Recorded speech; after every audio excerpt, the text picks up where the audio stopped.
பைபிளில் கரங்கள் எடுத்துக்கலாம். தேவனுடைய வார்த்தை சொல்கிறது, மனுஷன் அப்பத்தினால மாத்திரமல்ல, தேவனுடைய வாயிலிருந்து புறப்படுகிற ஒவ்வொரு வார்த்தையினாலும் பிழைப்பான் என்று எழுதியிருக்கிறது. இதில் எழுதியிருக்கிற வார்த்தைகளை நான் விசுவாசிக்கிறேன். இயேசு கிறிஸ்து நாமத்தில் எல்லா நன்மைகளையும் பெற்றுக்கொள்வேன். ஆமேன். திருப்போம் சுவிசேஷம் 6ஆம் அதிகாரம் 33. முதலாவது தேவனுடைய ராஜ்யத்தையும் அவருடைய நீதியையும் தேடுங்கள், அப்போது இவைகள் எல்லாம் உங்களுக்கு கூட கொடுக்கப்படும். ஆமேன்.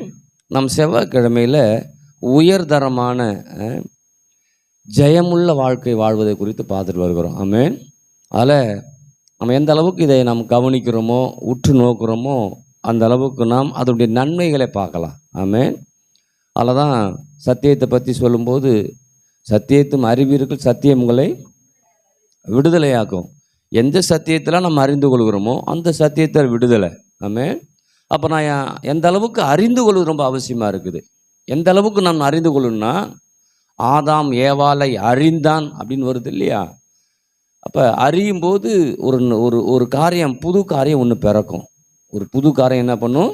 அப்போ இன்னைக்கு நீங்களும் நானும் தேவனுடைய வார்த்தைகளை அந்த அளவுக்கு அறிந்து கொள்ளணும். அந்த அளவுக்கு அப்போ ஒரு புதிய காரியங்கள் உருவாக்குற அளவுக்கு நாம் அறிந்து கொள்ளும்போது, அதன் மூலமாக ஆண்டவருடைய நாம மகிம்படும்படியாய் இந்த பூமியில் நம்ம அற்புதமாக என்ன பண்ணுவோம்?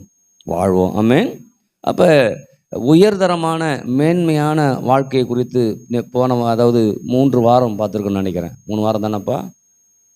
4 வாரமா? 5ஆவது வாரம், 5ஆவது வாரம்.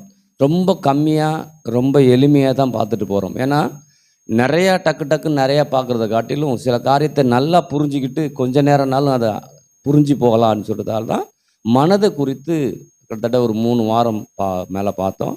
அடுத்ததாக ராஜ்யத்தை குறித்து பார்த்தோம். போன வாரத்தில் நம்ம ராஜ்யத்தை குறித்து பார்த்தோம். இங்கே சொல்லும்போது உயர்தரமான ஜெயமுள்ள வாழ்க்கை வாழணும், மேன்மையான வாழ்க்கை வாழணும், இன்னும் சொல்லும்போது சிறந்து விளங்கணும், என் பிள்ளை ரொம்ப சூப்பராக இருக்கணும், அருமையாக இருக்கணும், அழகாக இருக்கணும், மேன்மையாக இருக்குன்னு நம்ம விரும்புகிறோம் இல்லையா? இப்போ மேன்மையாக இருப்பதற்கு நான் என்ன செய்யணுங்கிறது ரொம்ப முக்கியமானதாக இருக்குது. நம்ம விசுவாசம் வரும்போது, கிருபன் வரும்போது நம்ம ஒன்றும் செய்ய வேணாம் அப்படின்னே யோசிச்சிடறோம். ஆமாம். ஏன்னா நான் ஒன்றை பெற்றுக்கொள்வதற்கு நான் ஒன்றும் செய்ய போகிறது கிடையாது. கர்த்தர் எல்லாத்தையும் செய்திருக்கிறார். ஆமென். இந்த உலகத்தை உண்டாக்கும் போது எல்லாத்தையும் உண்டாக்கிட்டார். ஆமென். அதே போல் மீட்பில் கூட எல்லாத்தையும் கர்த்தர் என்ன பண்ணுறார்? நமக்கு மீட்பில் எல்லாவற்றையும் நமக்கு உண்டாக்கி கொடுத்துருக்கிறார். அதை எல்லாவற்றையும் நான் விசுவாசித்து சில காரியங்களை செயல்பட வேண்டியது அவசியமாய் இருக்குது. அப்போ நான் ஒரு வேலையும் செய்யாமல் கர்த்தர் செய்கிறதில்ல. நம்ம மாலை வேலையில் பார்த்தோம் பாருங்க, மோசே ஆண்டவர் சொல்கிறார், என்கிட்ட முறையிடுற, நீ போய் கோலை காண்பிச்சு கடலை பிளந்து விடு அப்படின்னு சொல்கிறாரு இல்லைங்களா? ஆனால் போய் நிற்கிறது தான் வேலையாக இருக்குது, வேலை செய்கிறது அவராக இருக்குது. எத்தனை ஆமேன்னு சொல்லுது. அப்போ நாம் எந்த அளவுக்கு நாம் விசுவாசித்து காரியங்களை செயல்படுகிறோமோ அந்த அளவுக்கு கர்த்தர் நமக்காக காரியங்களை என்ன பண்ணுவார்? செய்து கொண்டே இருப்பார். சொல்கிறாரு, இந்த யுத்தம் உங்களுது இல்லைங்கிறாரு. இந்த யுத்தம் உங்களுது இல்லை, நீங்கள் சும்மா இருப்பீங்கிறார். அப்போ என்னடா யுத்தத்தில் போய் நான் என்ன சும்மா இருந்து எப்படி நான் ஜெயிக்க போகிறேன்னா, கர்த்தர் நான் ஜெயிக்க வைக்கிறேன், நீ நில்லுங்கிறார். அதுதான் விசுவாசம். ஆமென். அது இன்றைக்கி நீங்களும் நானும் குடும்ப வாழ்க்கையில், தனிப்பட்ட ஜீவியத்தில், இந்த ஊழியத்தில் கர்த்தருக்காக நிற்கிறோமா? நின்னோம்னா கர்த்தர் நம்மளை கண்டிப்பாக ஜெயிக்க வைப்பார், கண்டிப்பாக மேலே நம்மளை கொண்டு வருவார். ஆமென். நிற்கிறதா ரொம்ப சிரமம் என்ன பண்ணுது இருக்காங்க. கொஞ்சம் நின்றுட்டிங்கன்னா பாருங்களேன், அது எப்படி நிற்க முடியும்? சத்தியத்தை கற்றுக்கொள்ளும் போது, அதை அறிந்து கொள்ளும் போது தான் நிற்க முடியும். அப்போ நான் நிற்க முடியாமல் இருக்கிறது காரணம்னா, இதை குறித்து அறிவு அந்த அளவுக்கு இல்லாமல் போச்சுன்னா நிற்க முடியாது. ஆனால் இதை குறித்து அறிவு வந்துருச்சுன்னா கண்டிப்பாக நம்ம நின்று ஜெயிக்க முடியும். ஆமென் சொல்லலாமா? அப்போ ராஜ்யத்தை குறித்து பார்த்தோம். 1 உலக ராஜ்யம், 2வது தேவனுடைய ராஜ்யம். இந்த உலக ராஜ்யம் எப்படிப்பட்ட விதத்தில் இயங்கி கொண்டு இருக்கிறது, தேவனுடைய ராஜ்யம் எப்படிப்பட்ட விதத்தில் இயங்கி கொண்டு இருக்கிறதுன்னு பார்த்தோம். இந்த உலக ராஜ்யத்தை தேவனுடைய ராஜ்யம் இயக்கி கொண்டு இருக்கிறதுன்னு பார்த்தோம். அப்போ உலக ராஜ்யத்தில் என்னென்ன இருக்குதுன்னு பார்த்தோம் இல்லையா? ராஜ்யத்தில் பணம் இருக்குது. ராஜ்யத்தில், இந்த உலக ராஜ்யத்தில் எது தான் பவரு? பணம் தான் பவர் இல்லையா? அப்புறம் நல்ல மேன்மை, இன்னும் சொல்லப்போனால் பெருமை, இதுதான் இந்த ராஜ்யத்தில் என்ன பண்ணுது? அடங்கியிருக்குது. உலக ராஜ்யத்தில் பெருமைக்காவது ஏதாவது என்ன பண்ணுவாங்க? செய்வாங்க. ஆனால் இந்த ராஜ்யத்தில் எப்படிப்பட்ட இயங்கும்னா, இங்கே தாழ்மை ரொம்ப முக்கியமானது என்ன பண்ணுது? தேவனுடைய வார்த்தை ரொம்ப முக்கியம். அப்போ நல்லா நமக்கு கொஞ்சம் கிளாரிட்டி கிடைக்கணும். நமக்கு எது இந்த ராஜ்யத்தில் இருக்கிறோமா, இந்த ராஜ்யத்தில் இருக்கிறோமா. ஏன்னா ஆண்டவர் வார்த்தை சொல்லுது, கொலோசியரில் பார்த்தோம் இல்லையா, இருளின் அதிகாரத்தில் நம்மளை விடுதலையாக்கி அன்பின் குமார் ராஜ்யத்தில் நம்மளை உட்படுத்தி இருக்கிறார். நான் இந்த ராஜ்யத்தில் இருக்கிறேன்.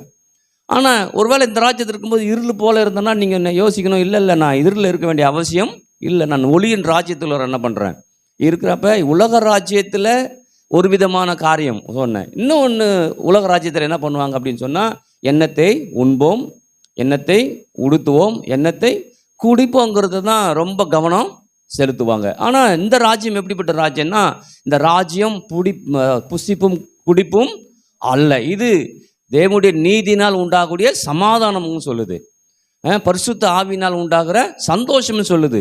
அப்போ இந்த ராஜ்யத்துக்கு பெரிய வித்தியாசம் என்ன பண்ணுது இருக்குது. அப்புறம் நீங்கள் கேட்கலாம், அப்போ நான் இந்த ராஜ்யத்திலாம் இருக்கிறேன், இந்த ராஜ்யத்தில் நான் எப்படி இதை வாழ முடியும்னா, இந்த ராஜ்யத்தில் இருக்கிறேன், அதாவது உலக ராஜ்யத்தில் இருக்கிறேன், ஆனால் நான் தேவனோட ராஜ்யத்தை சார்ந்தவன் நான் என்ன பண்ணுறேன் இருக்கிறேன் இல்லைங்களா. ஏன்னா இருளின் அதிகாரத்தில் இந்த ராஜ்யத்தில் தான் இருந்தேன், ஆனால் இப்போ வேறு ராஜ்யத்துக்கு நான் ஷிஃப்ட் ஆகிட்டேன். இது வேறு அம்மன் சொல்லுது. ஆனால் இந்த உலகத்தில் தானே இருக்கிறேன். ஆமாம், இந்த உலகத்தில் இருக்கிறேன். ஆனால் ஒரு நாள் அந்த உலகத்துக்கு நான் போவேன், இந்த ராஜ்யத்துக்குள்ள நான் என்ன பண்ணுவேன் போவேன். அது வரைக்கும் இந்த பூமியில் என்ன பண்ண போகிறேன், தேவனுடைய ராஜ்யத்தை ஸ்தாபித்து செயல்படுத்துவதற்காக நான் நிற்க வச்சிருக்கிறார். அதெல்லாம் ஜெபிக்கும் போது கற்றுக் கொடுக்குறாருன்னு சொன்ன ஞாபகம் இருக்குதுங்களா.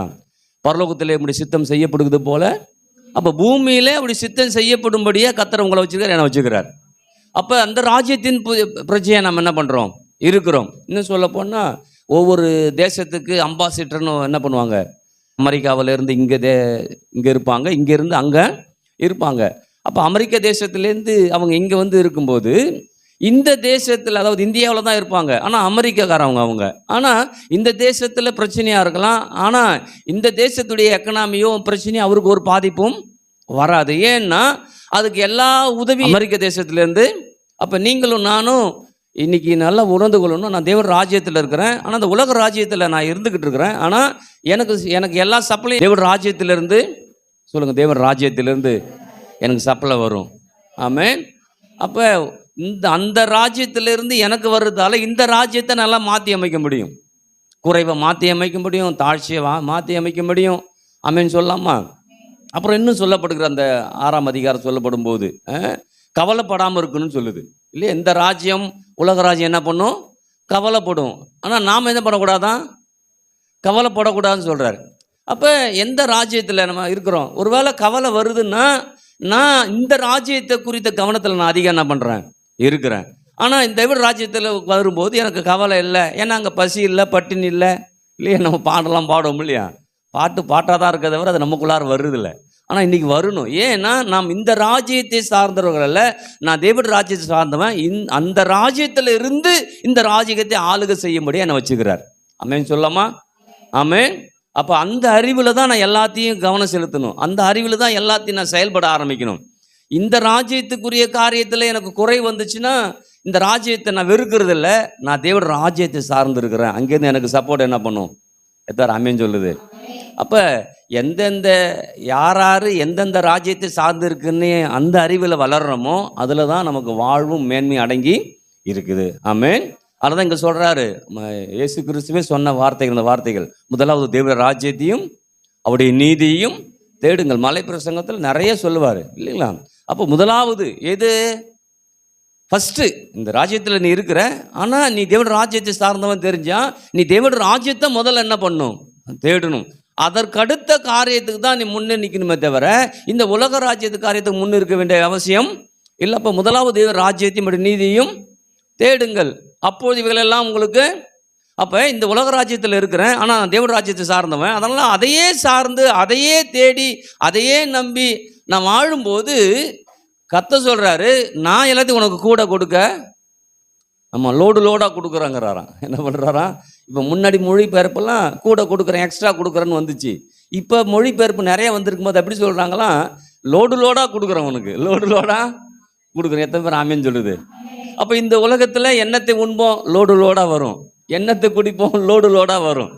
ஹல்லேலூயா. எண்ணத்தை உடுத்துவோம், லோடாக வரும். ஆமென் சொல்லாமா. அப்போ நமக்கு லோடுனா புரியுது பாருங்க, சிரிப்பு வந்துடுது. லோடுனாவே சரி, ஏன்னா நமக்கு அது ஒரு மொத்தமாக வருது இல்லையா. லோடுன்னு சொன்னாவே ஒரு மொத்த குவான்டிட்டியாக என்ன பண்ணுது.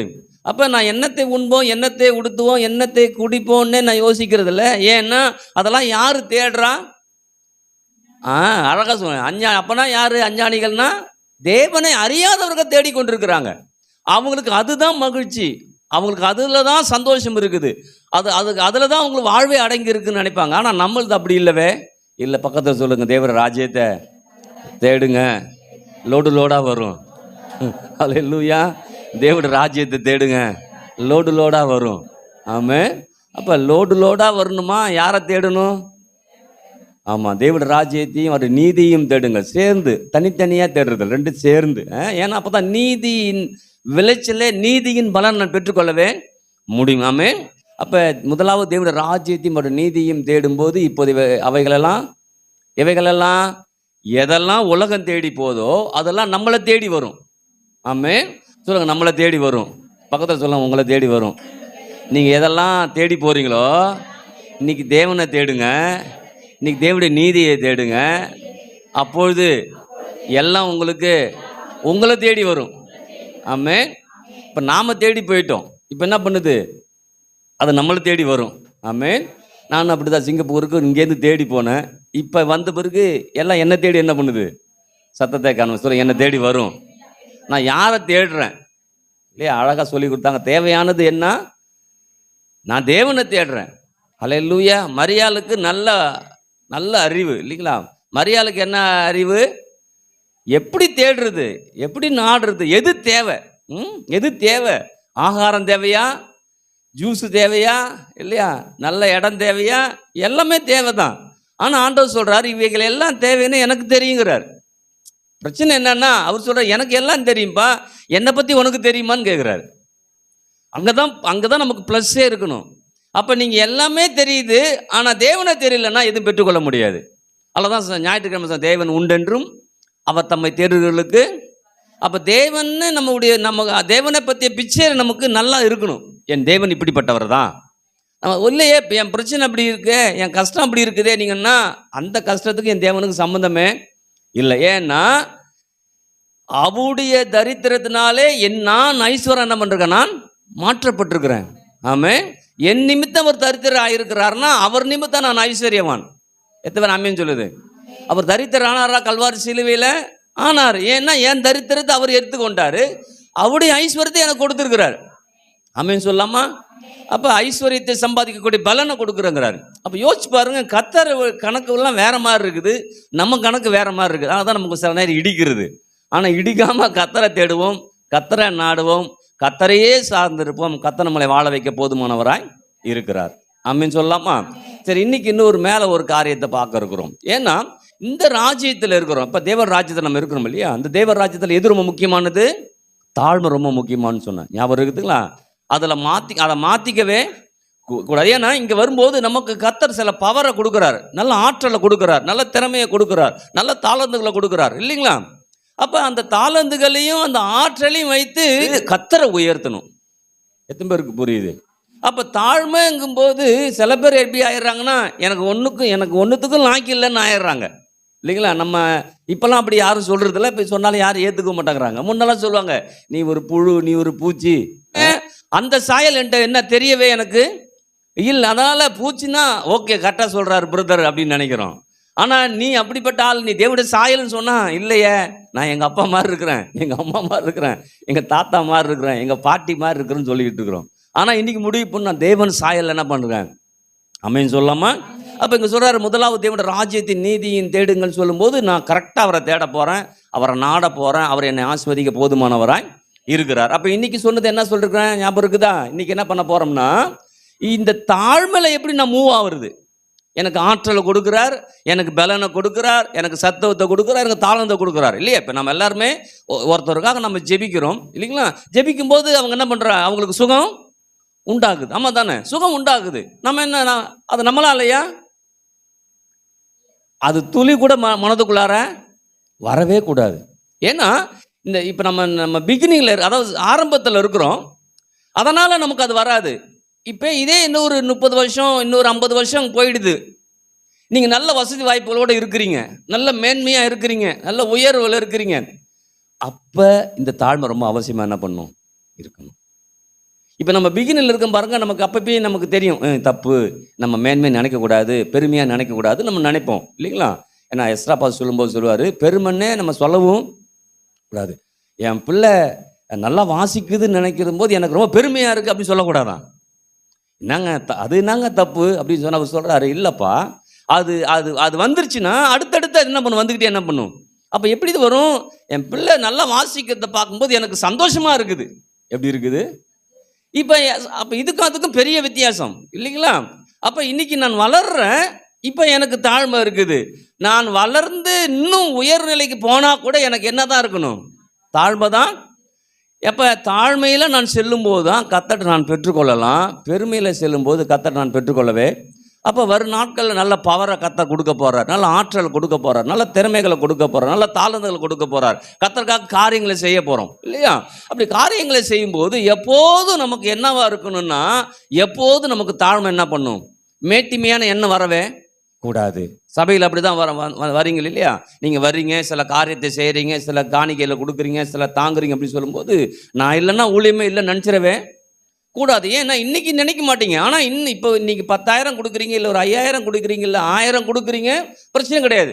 ஒரு நாள் நீங்கள் 10 லட்சம் கொடுக்குறீங்க, எப்படி இருக்கும்? 10 லட்சம் கொடுக்குறேன் நான், இல்லைன்னா அங்கே ஒன்றும் நடக்க. ஏன்னா அதை தான் அங்கே பிரச்சனை என்ன பண்ணுது. இப்போ நம்ம கம்மியாக கொடுக்குறோம், நமக்கு ஒன்றும் பிரச்சனை இல்லை, நம்மளுக்கெல்லாம் ஆஃப்டர்லாம் தெரியுது, நமக்கே தெரியுது நான் ஒன்றும் பண்ண முடியாதுன்னு சொல்கிறான். ஆனால் ஒரு நாள் ஒரு 10 லட்சம் கொடுக்குறோன்னு வச்சிங்களேன், அப்போ எப்படி என்ன யோசிப்போம்? நான் போகலன்னா அங்கே ஒன்றும் இல்லை அப்படின்னா. ஏன்னா இங்கே தானியேல் புஸ்தகத்தில் பார்த்தா நேபுகாத் நேச்சார்னு ஒரு மனுஷன் இருக்கிறான், ராஜா இல்லைங்களா? அந்த ராஜாவுக்கு கர்த்தர் சகல வல்லமையும் சகல பவர், ஆற்றல், திறமைகள் எல்லாத்தையும் அவனுக்கு கொடுத்துருக்கிறார். எல்லாத்தையும் கொடுத்துருக்கிறாரு, எல்லாத்தையும் கொடுத்து அவனை நடத்துகிறாரு. ஆனால் அவன் என்ன நினைக்கிறான் தெரியுமா? எல்லாம் கொடுத்துருக்கிறாரு, ரைட்டு தான், எனக்கு மேலே ஒரு ஆண்டவரே இல்லை, நான் தான் ஆண்டவர்னு முடிவு பண்ணிடுறான். வேறு எதுவும் இல்லை. 4ஆம் அதிகாரம், தானியேல் 4ஆம் அதிகாரத்தில் வாசிங்கன்னா, வீட்டில் போய் வாசிங்க, ஏன்னா நிறைய விஷயம் அதில் இருக்குது. அப்போ தானியேல் 4ஆம் அதிகாரத்தில் வாசிச்சோம்னா அப்படியே சொல்லுது. அவன் என்ன முடிவு பண்ணுறான் அப்படின்னா, இதுக்கு மேலே ஒன்றும் யாருமே இல்லை, நான் தான் எல்லாமேங்கிறான். 4ஆம் அதிகாரம் அப்படி நினச்சி எல்லாமே நான் தான் அப்படின்னு நினச்சிட்டு இருக்கும்போது ஆண்டவர் அவனுக்கு ஒரு சொப்பனத்தை காமிக்கிறாரு. ஒரு தரிசனம், ஒரு கனவு அவனுக்கு வருது. அதை தெரிவிக்கிறதுக்கு யாரும் இல்லை. அப்போ தான் தானியேல் போகிறாரு. தானியேல் போய் என்ன பண்ணுறாரு, அதுக்குரிய விளக்கத்தை என்ன பண்ணுறாரு சொல்கிறார். சொல்லும்போது ஒரு காரியத்தை சொல்கிறாரு பாருங்க. 22 நாம் வாசிக்கிறோம் முதல்ல. அது பெரியவரும் பலத்துருமாக இருக்கிற ராஜாவாகிய நீர்தாமே, உமது மகத்துவம் பெருகி வான பரியந்தமும் உமது கர்த்தத்துவம் பூமியின் எல்லை பரியந்தமும் எட்டி இருக்கிறது. அதாவது நீ நல்லா வளர்ந்துருக்கிற, நல்லா முன்னேறி இருக்கிற ஒரு ராஜ்யபாரம் என்ன பண்ணுறது, நல்லா பெருகி இருக்குது, பலத்து இருக்குது, உன்னை அடிச்சுக்கிறதுக்கு யாருமே இல்லை, அவ்வளோ பவரான ராஜாவை நீங்கள் என்ன பண்ணுறீங்க இருக்கிறீங்க அப்படின்னு சொல்லும்போது அது உண்மை. ஆனால் இதெல்லாம் யார் கொடுத்தாங்கிறத அவன் மறந்துடுறான். யார் கொடுத்தாங்கிறத, அப்போ அதை மறக்கும்போது தான் பிரச்சனை. அப்போ யோசிச்சு பாருங்க, அங்கே அற்புதமான ஒரு காரியத்தை சொல்லும்போது ஆமாங்கிறான். ஆனால் நீ இதிலிருந்து மாறிட்டன்னா, இதை உன்னை மாற்றிக்கிட்டன்னா, இல்லைப்பா இதெல்லாம் எனக்கு இருக்குது, ஆனால் எனக்கு மேலே ஒரு தேவன் இருக்கிறாரு, அந்த தேவன் தான் எனக்கு பவரை கொடுத்துருக்கிறார், அந்த தேவன் தான் எனக்கு வல்லமையை கொடுத்துருக்கிறார், அந்த தேவன் தான் எனக்கு ஆற்றலை கொடுத்துருக்கிறார், அந்த தேவன் தான் அவ்வளோ பெரிய காரியத்தை எனக்கு செய்திருக்கிறாருங்கிற எண்ணத்தில் நீ வளர்ந்துட்டன்னா உனக்கு பிரச்சனை இல்லை அப்படின்னு சொல்கிறாரு. ஆனால் அவன் என்ன பண்ணுறான், அதை பற்றி அவன் பெருசாக யோசிக்கவே மாட்டான். யோசிக்காம என்ன யோசிக்கிறான் பாருங்க. அங்கே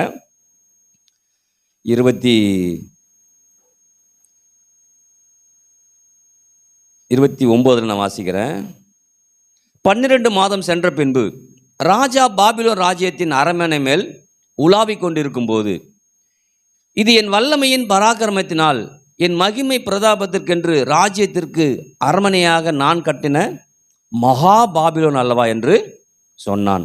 இந்த வார்த்தை ராஜாவின் வாயில் இருக்கும்போதே வானத்திலிருந்து ஒரு சத்தம் உண்டாகி, ராஜாவாகிய நேபுகாத் நேச்சாரே, ராஜ்யபாரம் உன்னை விட்டு நீங்கிட்டு. என்ன சொல்கிறான் அப்படின்னா, அவன் இந்த ராஜ்யபாரத்தை பார்க்குறான்.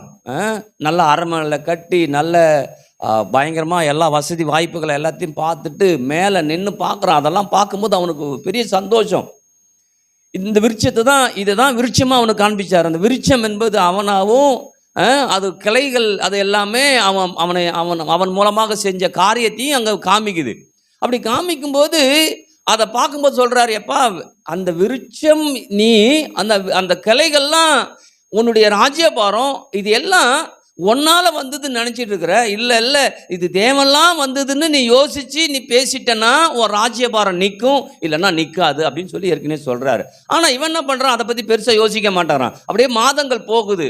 கிட்டத்தட்ட 11 மாதம் என்ன பண்ணுது, 10 மாதம் மேலே போயிடுச்சு. போன பிறகு அவனுக்குள்ளார ஒரு பெருமை வருது. பெருமை வந்து என்ன பண்ணுறான், அந்த ராஜ்யபாரத்தை ஏந்து என்ன பண்ணுறான் பார்க்குறான். ஏன்னா அந்த நாட்களில் வந்து இந்த பாபிலோன் சாம்ராஜ்யம் ஒரு மிகப்பெரிய கடுமையான சாம்ராஜ்யம்.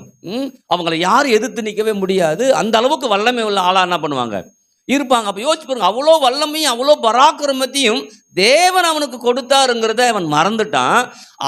அவனுக்குள்ளார ஏதோ பவர் வந்த மாதிரியும் தேவனே எனக்கு வேணாம், தேவனை காட்டில் நான் வல்லமை உள்ளவங்கிற எண்ணம் அவனுக்குள்ளார என்ன பண்ணுது வருகிறது. இதுதான் முதல் பிசாசு அங்கே ஆதாம் ஏவாள்கிட்ட ஆண்டவர் விட்டு பிரிச்ச காரணமும் அதான் இல்லையா. இந்த கனியை புசிக்க வேணாம் அப்படின்னு ஆண்டவர் சொல்லிடுவார்.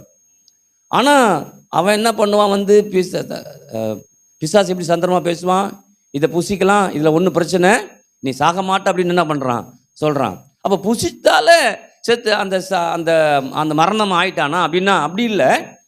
அதை புசிக்கிற வரைக்கும் அந்த ஆதாம் ஏவாளுக்கு மேலே ஒரு ஆண்டவர் இருக்கிறாருன்னு அர்த்தம். அதை புசிச்சிட்டாங்கன்னா ஆண்டவர் எனக்கு வேணான்னு தள்ளி விடுகிறான்னு அர்த்தம். அதான் ஆண்டவர் சொன்னது. இன்றைக்கி நம்மளையும் அதான் அந்த தசமபாகம் என்பது முதல்ல நான் ஆண்டவர் வைக்கிறேன், அவர் தான் எனக்கு ஆதாரம், நான் வைக்கிறேன். அதை நான் கொடுத்தேன்னா அவர் தான் எனக்கு ஆதாரம் சொல்லிக்கிட்டே இருக்கிறேன். அதை கொடுக்காமல் இருக்கும்போது அவர் எனக்கு ஆதாரம் இல்லைன்னு நான் நிராகரிக்கிறேன். அப்போ யோசிச்சு பாருங்க, இங்கே நமக்கு இதில் புரியுது, தேமுகாச்சாரி எல்லாத்தையும் கத்தர் தான் கொடுத்தாரு.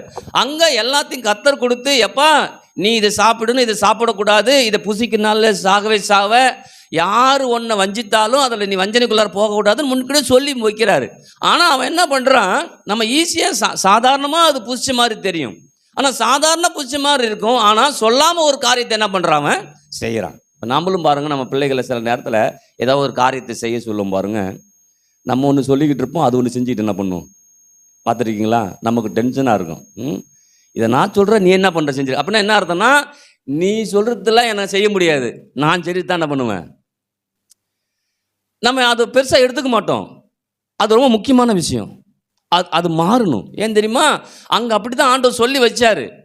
சொல்லி வச்சுட்டு செய்யாத, இது செய்யணும்னு சொல்லி வச்சாரு. ஆனால் அவன் என்ன பண்ணுறான், செய்கிறான். அப்படின்னா என்னன்னா, அவர் என்ன சொல்கிறது நான் என்ன கேட்குறது. ஏன்னா இப்போ உலகம் யார்கிட்ட வந்துருச்சு, இப்போ ஆதாம் ஏவாள்கிட்ட வந்துருச்சு. பழம் இருக்குது, செடி இருக்குது, எல்லாமே அவனுக்கு தேவையான எல்லாமே இருக்குது. இனிமேட்டு தேவன் ஒன்று உண்டாக்க போகிறதும் இல்லை. புரியுதுல சொல்கிறது. அப்போ யோசிச்சு பாருங்க, அப்போ எல்லாம் தேவனால் உண்டாயிடுச்சின்னு நமக்கு தெரிஞ்சிச்சுன்னா தேவனை சார்ந்து தேவனை மேலே வச்சு நான் கீழே எப்பயும் இருந்துட்டு என்ன பண்ணுவேன் இருப்பேன். அப்போ அன்னைக்கு பாவம் வந்துச்சு, பாவத்தின் மூலமாக எல்லா மனுக்களும் விழுந்து போச்சு இல்லையா. அப்போ இயேசு கிறிஸ்து வந்து மனுக்குலத்தை மீட்டெடுத்தார், நமக்கு தெரியுது இல்லைங்களா. அன்றைக்கி நேபுகாத்நேச்சர் பார்த்தோன்னா அவனுக்கு எல்லா ராஜ்யபாரம் பயங்கரமாக இருக்குது. அவ்வளோ மேன்மையாக இருக்கும், அவ்வளோ வல்லமையாக இருக்கிறான். அவ்வளோ வல்லமையாக இருக்கும்போது அவன் சொல்கிறான், நான் கட்டின அப்போ என்னன்னா அவன் எந்த அளவுக்கு அவனை தன்னை பெருமையாக யோசிச்சுருவான் பாருங்க. நல்லா நீங்கள் இப்போ அப்படியே என்ன நான் யோசிச்சு பார்க்குறான், ஆஹாஹான்னு சிரிச்சிருப்பான். பார்த்து என்ன பண்ணுவான், ஓ என்னை அடிச்சுக்கிறதுக்கு ஆளே இல்லை. நம்ம பிள்ளைங்க சண்டை சொல்ல பாருங்க, சில இதெல்லாம் செஞ்சு முடிச்சுட்டு என்னை அடிச்சுக்கிறது ஆளே இல்லை அப்படிம்பாங்க. சொல்லக்கூடாது, செய்யக்கூடாது. கர்த்தருடைய தயவில் கர்த்தருடைய இரக்கத்தில் நான் செஞ்சிட்ருக்கிறேன், கர்த்தர் எனக்கு உயர்த்துறார். ஏன்னா சில வேளை நம்ம செய்கிறது கரெக்டாக தான், நல்லா தான் பண்ணுறோம். ஆனால் அதில் தேவனை உயர்த்தக்கூடிய காரியங்கள் இருக்குதான். ஏன்னா நம்ம பேசுகிறோம்ல, பேசும்போதே நம்முடைய மனது மேட்டிமையாக இருக்குதா தாழ்மையாக இருக்குதான்னு தெரியும். இப்போ நேபுகாத்நேச்சர் எவ்வளோ மேட்டிமை இருந்தால் அவன் அவ்வளோ பேச்சு பேசியிருப்பான். இதுக்கு முன்பாக ஆண்டவர் சொல்லியும் கொடுத்துட்டாரு, இப்படி இருக்கக்கூடாது, இப்படி செஞ்சேன்னா இப்படி ஆயிடுவேன், உன் வாழ்க்கை மாறிடும், நீ மாடு போல புல்லை தின்னுவன்னு விளக்கமே கொடுத்துட்றாரு. ஆனால் அவனுக்கு அது பெருசாக தெரியவே, ஏன்னா நாட்கள் போயிடுச்சு, ஒரு 10 மாதம் போயிடுச்சு. 10 மாதம் போனோன்னா உடனே நடந்திருந்தா என்ன பண்ணிருப்பான், அவனுக்கு அந்த ஒரு பயம் இருக்கும். நாள் போயிடுச்சு, அவனுக்கு அது மறந்து போச்சு. இவனுக்கு எது வந்துருச்சுன்னா, ஆஹா பார்க்குற எல்லாம் பயங்கரமா இருக்குது, அருமையா இருக்குது, அழகா இருக்குது, ஓ பயங்கரமா நான் தான் பவரான ஆளுன்னு சொல்றான். சொன்ன மறு நிமிஷம் என்ன ஆகி போச்சு, அங்கேருந்து சத்தம் மட்டும் என்ன பண்ணுது வருது. என்ன சத்தம் வருது, இன்னைக்கு உன் ராஜ்யபாரம் உன்னை விட்டு என்ன பண்ணுச்சு. யோசிச்சு பாருங்க, அவ்வளோ பவரான ஆளு, ஆனால் கத்தரே வேணாம், இந்த ஆண்டவர் வேணான்னு அவரை நிராகரிச்சுட்டு நான் தான் ஆண்டவர்னு அவன் மேலே வரான் பாருங்க, அவனை கத்தர் கீழே தள்ளுறார். ஏன்னா நமக்கு தெரியும் ராஜாக்கள் அள்ளி ராஜாக்களை அப்போ ராஜாவை யார் தான் ஏற்படுத்துகிறா. அப்போ இன்னைக்கு யோசிச்சு பாருங்களேன், இன்னைக்கு நான் ராஜாவா இல்லை சொல்ல, நான் ராஜரீக ஆசாரிய கூட்டமாக இருக்கேன் இல்லையா. அப்போ என்னை கத்தர் தான் ஏற்படுத்தியிருக்கிறாரு, ஆனால் எனக்கு மேலே அவர் இருக்கிறார். எப்பயுமே நல்லா படிக்கிறேன், நல்லா வேலை செய்கிறேன், நல்லா பிரசங்கம் பண்ணுறேன், நல்லா பாடுறேன், எல்லா வேலையும் நல்லா அழகாக செய்கிறேன், மற்றவங்களுடைய கண்களுக்கு முன்பாக நேர்த்தியா எல்லாம் ஓகே, அது சூப்பர் தான். ஆனால் எனக்கு ஒன்று தெரியுது, எனக்கு மேலே ஒருத்தர் இருக்கிறார். அமேன் சொல்லாமா, அமேன் சொல்லாமா. அப்போ இந்த எண்ணம் எப்பயும் என்ன பண்ணும், ஏன்னா இதுதான் நம்முடைய உயர்வுக்கு படியாக என்ன பண்ணுது இல்லையா. உயர்ந்த ரகமான ஜெயமுள்ள வாழ்க்கைக்கு நான் போக போக போக நான் உயர்ந்து போய்கிட்டே இருப்பேன். நேற்று இருந்த மாதிரி இன்னைக்கு இருக்கவே மாட்டேன். எத்தனை பேர் ஆமீன் சொல்லுது. நான் எனக்கு உயர்வு உண்டு, மேன்மை உண்டு, நான் சிறந்து விளங்குவேன், நல்ல வாழ்க்கையை கத்தர் கொடுப்பார், நல்ல எதிர்காலத்தை கொடுப்பார், நல்ல ஆசீர்வாதம் கொடுப்பார். ஆனால் எப்போதும் அவரை உயர்த்தி என்னை தாழ்த்துவேன். ஹல்லேலூயா. அப்போ அவரை உயர்த்தி என்னை தாழ்த்தும் போதெல்லாம் அவர் என்னை மீண்டும் மீண்டும் உயர்த்த போதுமானவராய் இருக்கிறார். ஆமென் சொல்லாமா. அப்போ இங்கே அழகாக சொல்லி கொடுக்குறாரு 4ஆம் அதிகாரத்தில், இது என் வல்லமையின் பராக்கிரமத்தினால் என் மகிமை பிரதாபத்திற்கு என்று ராஜ்யத்திற்கு அரண்மனையாக நான் கட்டின மகா பாபிலோன் அல்லவா என்று சொன்னான். இந்த வார்த்தை ராஜாவின் வாயில் இருக்கும்போதே வானத்திலிருந்து ஒரு சத்தம் உண்டாகி, ராஜாவாகிய நேபுகாத் நேச்சாரே, ராஜ்யபாரம் உன்னை விட்டு நீங்கிட்டுன்னு சொல்றது மட்டும் இல்லை, என்னென்ன நடக்குங்கிறத என்ன பண்ணுது அங்கே அடுத்தது சொல்லுது. மனுஷன் நின்று தள்ளப்படுவாய், வெளியின் மிருகங்களோடு சஞ்சரிப்பாய், மாடுகளைப் போல் புல்லை மேய்வாய், இப்படியே உன்னதமானவர் மனுஷனுடைய ராஜ்யத்தில் ஆளுகை செய்து தமக்கு சித்தமாக இருக்கிறவனுக்கு அதை கொடுக்கிறார் என்பதை நீ அறிந்து கொள்ளும் மட்டும் 7 காலங்கள் உண்மையில் கடந்து போகும் என்று உனக்கு சொல்லப்படுது என்று விளம்பினது. அந்நேரமே இந்த வார்த்தை நேபுகாத் நேச்சாரத்தில் நிறைவேறிற்று. அவன் மனுஷர் என்று தள்ளப்பட்டு மாடுகளைப் போல புல்லை மேய்ந்தான். அவனுடைய தலைமயிர் கழுகுகளுடைய இறகுகளைப் போலவும் அவனுடைய நகங்கள் பட்சிகளுடைய நகங்களைப் போலவும் வளரும் மட்டும் அவன் சரீரம் ஆகாயத்து பணியிலே நடந்தது. அப்போ யோசிச்சு பாருங்க, ஒன்றா அப்படியே வாழ்க்கை மாறி அவன் ஆளே அடையாளம் தெரியாமல் ஒரு மிருகம் மாதிரி என்ன பண்ணிட்டான். அப்போ யோசிச்சு பாருங்க, அவனுக்கு எவ்வளோ பெரிய அந்த சொல்லுவாங்க, ஊரில் சொல்லுவாங்களா, அகங்காரம் அவனுக்குள்ளார இருந்துச்சுன்னா, அவன் தேவனுக்கு மேலே அவன் தன்னை எப்படி பேசியிருந்தான்னா அவ்வளோ பெரிய அவனுக்குள்ளார நிகழ்வு வந்திருக்கும். அப்போ யோசிச்சு பாருங்க, இன்னைக்கு நான் கண்டிப்பாக உயர்ந்த ரகமான ஜெயமுள்ள வாழ்க்கைக்கு நான் போவேன். ஆனால் போக போக போக நான் ஒவ்வொரு நாளும் தாழ்மைக்குள்ளார என்ன பண்ணுவேன்.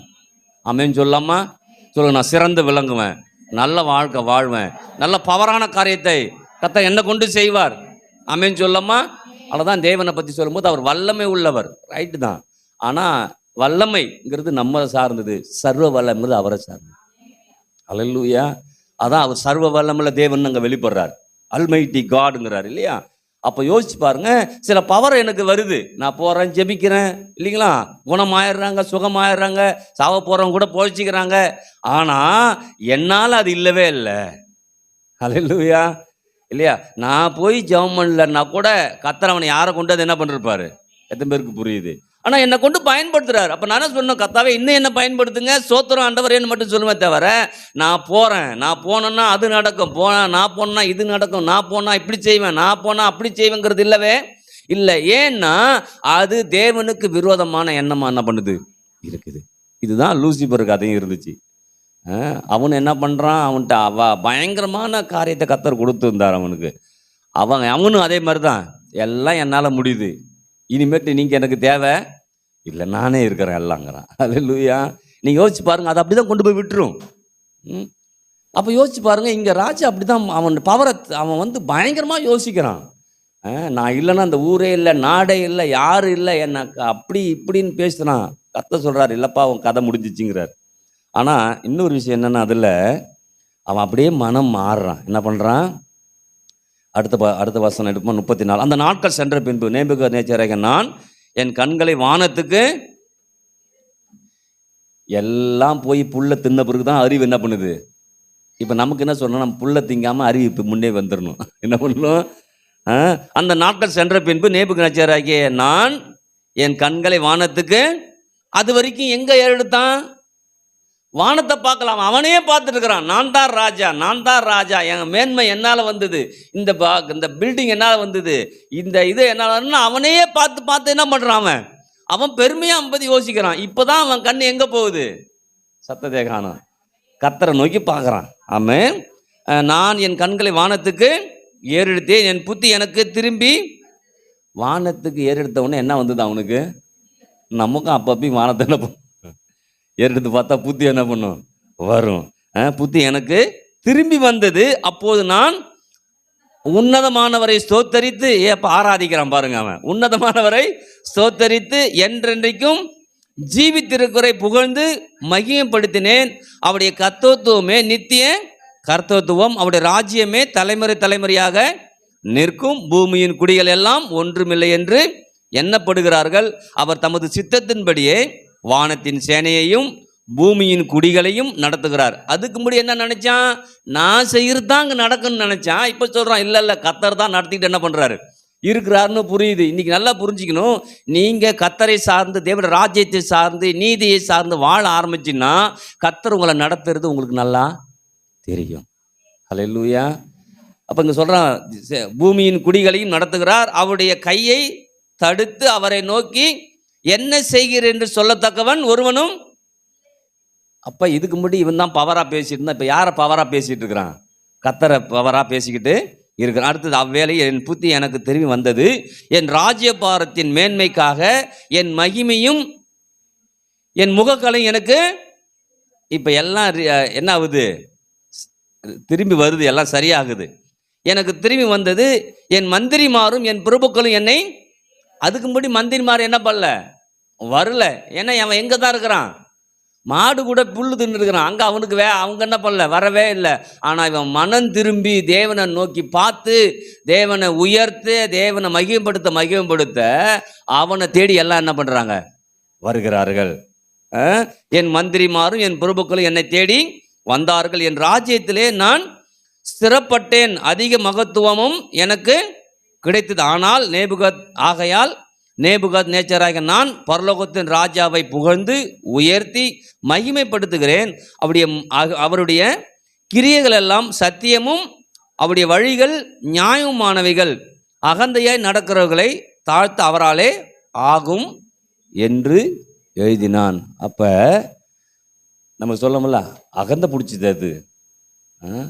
அப்பா எல்லா அகந்தையும் நான் அடைக்கிடுவோங்கிறாரு ஆண்டவர். என்ன பண்றாரு? அப்ப அகந்தையா இருக்கவே சத்தத்தே காணுமே.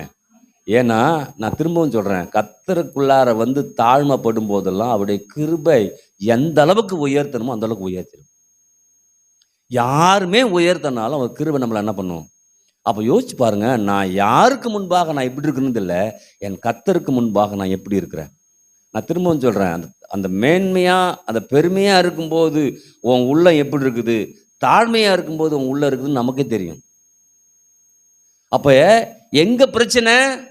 தாழ்மை பெருமைங்கிறது எங்க பிரச்சனை ஆகுது? உள்ளம் மேட்டிமே ஆயிடுது. உள்ளம் ஏற்றுக்கொள்ள மாட்டேங்குது. உள்ளம் அதை பத்தி பெருசா யோசிக்கல. ஆனா தாழ்மைன்னு ஒண்ணு வந்துருச்சுன்னா அந்த உள்ளம் எல்லாத்தையும் என்ன பண்ணும்? ஏற்றுக்கொள்ளாதான். இங்க சொல்றாரு பாருங்க, அழகா சொல்லி முடிக்கும்போது, அவருடைய வழிகள் நியாயமானவைகள், அகந்தையாய் நடக்கிறவர்களை தாழ்த்த அவராலே. அப்போ பெருமையாக யாரெல்லாம் இருக்கிறாங்களோ அவங்கள அடித்து நொறுக்கி அவரால் மாற்ற முடியும் பைபிள் சொல்லுது. சத்தத்தை காண ஒன்றும். ஆமாம். அப்போ உயர்தரமான ஜெயமுள்ள மேன்மையான வாழ்க்கைக்கு நம்ம போகும்போது, கர்த்தாவே சோத்திரம், நான் தாழ்மையில் இருக்க எனக்கு உதவி செய்யுங்க, எனக்கு எந்த வித மேட்டிமையான எண்ணம் பண்ணக்கூடாது, வந்துடுவேன் கூடாது அப்படின்னு அதில் போயிட்டிங்கன்னா நம்ம வண்டி ஸ்மூத்தாக போய்கிட்டு என்ன பண்ணும் இருக்கும். எவ்வளோ உயர்வுக்கு போனால் கூட எப்படி தான் இருக்கும்? அப்படின்னு சொல்லலாமா? அதான் யோசேப்பை பற்றி யோசிக்கலாம். அவ்வளோ பிரச்சனையும் போராட்டத்தையும் பார்த்தான். அவனுடைய உயர்வு மேலே நிற்கும் போது கூட அவன் அதை ஒரு பெருசாக யோசிக்கவே இல்லை. அந்த பவரை அவன் காண்பிக்கவே இல்லை. இல்லையா தன் சகோதரன்ட்ட போய் சொல்கிறான் இல்லையா, நீங்கள் தீமை செய்ய நினைச்சிங்க, நம்ம சொல்லிவிடுமா? நம்மளை பிரச்சனை கொடுத்துட்டே இருக்கிறாங்க, நம்ம ஒரு நாள் மேலே வந்துடுறோம், நம்ம அவங்க வரும்போது சொல்லுவோமா? பொறாம்பாரு அவெல்லாம் என்ன பண்ண தெரியுமா நான் எனக்கு அப்படின்னு தான் சொல்லுவான் இல்லைங்களா? அது இயல்பு, இதுதான் உலக ராஜ்யம். ஆனால் நம்ம அப்படி கிடையாது. அல்லேலூயா. அவனுக்காக நம்ம பரிதாபப்பட்டு அவனுக்காக ஜெபிச்சு அவனை மேலே நம்மளும் என்ன பண்ணணும், கொண்டுட்டு. அப்போ எப்போதும் நம்ம தாழ்மையாக இருக்குன்னு கர்த்தர் விரும்புகிறாரு, அகந்தையாக இருக்கக்கூடாதுன்னு கர்த்தர் சொல்கிறார். அல்லேலூயா. அப்போ அகந்தை அப்படின்னாவே நீங்கள் ஆளு இப்படி குனியலாம், இது குனிஞ்சி இருக்கிறத பற்றி சொல்லிங்க, உள்ளத்தை பற்றி சொல்லிக்கிட்டு இருக்கிறார். உன்னதமானவருடைய குறித்த எண்ணத்தை பற்றி சொல்லிருக்கிறார். உள்ளம் எப்படி இருக்குது அதுதான் கர்த்தருக்கு புரியும். அப்போ உள்ள நமக்கு சரியா இருக்குதா? எப்பயுமே கர்த்தரை உயர்த்தி, கர்த்தரை மகிமைப்படுத்தி, கர்த்தரை சார்ந்து அவரை உயர்த்தி, ஒரு எப்போதும் நம்மளோட உள்ளத்தில் அவரை முதல்ல வச்சு, அவர் தான் எனக்கு எல்லாம், அப்படி இருக்கிறமா உள்ளம்? என்ன அப்படி இருக்குதா? சிந்தை அப்படி இருக்குதா? பேச்சு அப்படி இருக்குதா? அப்போதான் நடக்க வரும். அல்லேலூயா. சில பேர் நடக்கையை குறித்து மட்டும் யோசிக்கிறாங்க இல்லைங்க. நம்ம ஊரில் எல்லாமே நடக்கையை பற்றி தான் யோசிப்பாங்க. இப்போ நம்ம ஊரில் நடிச்சிட்டாவே போதும். நம்ம ஊரில் என்ன பண்ணா நடிச்சிட்டா இல்லையா? நம்ம ஊரில் இப்படி கையை கட்டிட்டு நின்னா என்ன பண்ணுவாங்க எல்லாரும்? அருமையான பையன் பாருங்க, அவனை மாதிரி பிள்ளை பார்க்க முடியாதும்பாங்க. நீங்கள் வெளிநாட்டில் போய் கையை கட்டிடுங்க, நம்ப மாட்டாங்க. நம்ம ஊரில் நம்ம இப்படி தான் இருப்போம்.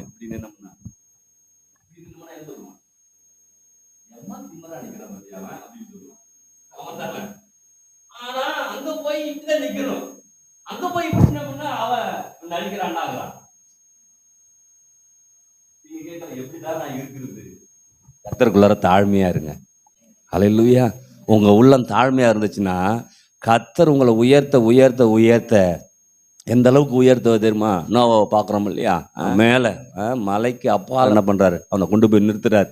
அப்படியே அங்கேருந்து பார்க்குறான், யாருமே இல்லை, அவன் மட்டும்தான் இருக்கிறான். அல்லேலூயா. அதுக்கு முன்னாடி தன்னை உயர்த்தவெல்லாம் அமிழ்ந்து போனான் தண்ணியில். ஆனால் இவனை மாத்திரம் கர்த்தர் என்ன பண்ணுறாரு, உயர்த்தி வைத்திருக்கிறார். ஏன் தெரியுமா? அவனுக்கு தான் அந்த கிருபை கிடைச்சிது. அந்த கிருபைக்குள்ளார வாழ ஆரம்பித்தான், தாழ்மையில் வாழ ஆரம்பித்தான். 100 வருஷம் ஒரு வேலையை செஞ்சான். நோவா எத்தனை வருஷம் செஞ்சான் அந்த பேழையை? 100 வருஷமா ஒரு வேலையை செஞ்சுட்டு இருக்கிறான். அலுப்பு வரல, சலிப்பு வரல. நம்ம செஞ்சிருமா ஒரு வேலையை? 30 வருஷம் இப்போ கவர்மெண்ட்டில் வேலை செய்கிறவங்க ஒரு 30 வருஷம் வேலை செய்கிறாங்க, ஒரு 40 வருஷம் வேலை செய்கிறாங்க இல்லைங்களா? அதான் அதிகபட்சம். அந்த 30 to அந்த 40 வருஷத்துக்குள்ளார எவ்வளோ சலிப்பு, எவ்வளோ வேதனை, எவ்வளோ குறை பேச்சு தெரியுங்களா? இவன் கொடுக்குற சம்பளத்துக்கு நிறைய பேசுகிறோம் இல்லையா? நிறைய பேசுகிறாங்க. இப்படி பேசவே கூடாது. எனக்கு ஒரு வாய்ப்பை கர்த்தர் ஏற்படுத்தி கொடுத்துருக்காரு, நான் சரியாக பயன்படுத்திக்கணும். அப்போ தான் மேலே வரவே முடியும். அப்போ இன்றைக்கி நீங்கள் பாருங்கள், எல்லாருமே அந்த மாதிரி இருக்கிறவங்க எல்லாருமே ஏதாவது ஒரு குறைய தான் பேசுகிறாங்க தவிர ஒரு நிறைய பேசவே மாட்டாங்க. ஏன்னா அவங்க வேற ராஜ்யத்துக்குள்ளார அவங்க இயங்கி கொண்டே என்ன பண்ணுறாங்க, இருக்கிறாங்க. அதனால் அதில் என்ன இருக்கும்? போட்டி இருக்கும், பொறாமை இருக்கும், எவனை கீழே இழுக்கலாம், எவனை கீழே குழியில் தள்ளலான்னே அவன் பிளான் பண்ணிகிட்டு இருப்பான் 24 மணி நேரமும். ஆனால் கர்த்தர் நம்ம தாழ்மையாக இருந்தோம்னா எப்போது நமக்காக 24 மணி நேரம் எப்படி உயர்த்தலான்னு பிளான் பண்ணிட்டு இருப்பார். எந்த பிளானில் நம்ம இருக்கிறோம்? முதலாவது தேவனுடைய ராஜ்யத்தையும் அப்படி நீதியும் நான் தேடுவேன், அப்போது இவைகளெல்லாம் உங்களுக்கு எனக்கு என்ன பண்ணும், கூட கொடுக்கப்படும். வெந்திருக்கலாமா?